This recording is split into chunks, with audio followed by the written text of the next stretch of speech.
নমস্কার বন্ধুরা, সকলকে জানাই সুপ্রভাত। তো আজকে হচ্ছে শ্রী শ্রী জগন্নাথ দেবের রথযাত্রা এবং আজকের দিনটা আমাদের জীবনে একটা বিশেষ দিন, কারণ এই রথযাত্রা পুণ্যতিথিতে আমাদের সন্তান জন্ম নিয়েছিল। তো সেই জন্যই সকাল সকাল চলে এসেছি ফুল তুলতে। ফুল তোলা আমার হয়ে গেছে, আমি এবার পুজোর জন্য ফুলগুলো নিয়ে যাব ঠাকুর ঘরে। তো দেখতেই পাচ্ছেন আমি সকাল সকাল ঠাকুরের পুজোয় বসে গেছি। আজকের দিনটা খুব স্পেশাল, তাই গপু ঠাকুরকে নতুন বস্ত্র পরিয়ে দিয়েছি। গেল বছরে রথযাত্রার দিনে আমার সন্তান জন্ম নিয়েছিল, তাই রথযাত্রার দিনটি স্পেশাল। কিন্তু আজকের দিনে আমার সন্তান জন্ম হয়নি, হয়েছিল রথের দিনে।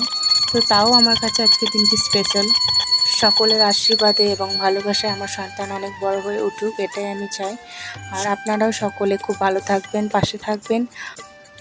নীলাচল নিবাসায় নিত্যায় পরমাত্মানে বলভদ্র সুভদ্রায়ং শ্রী জগন্নাথ নাম। জয় জগন্নাথ। তো সকলে ভালো থাকবেন, সুস্থ থাকবেন, এটাই কামনা করি। আর এটি হচ্ছে আমার সেই জগন্নাথ ঠাকুর, যিনি আজকে পুণ্যতিথিতে জন্ম নিয়েছিলেন। তো আমার ভিডিওটি ভালো লাগে থাকলে অবশ্যই একটা লাইক করবেন, শেয়ার করবেন। নমস্কার।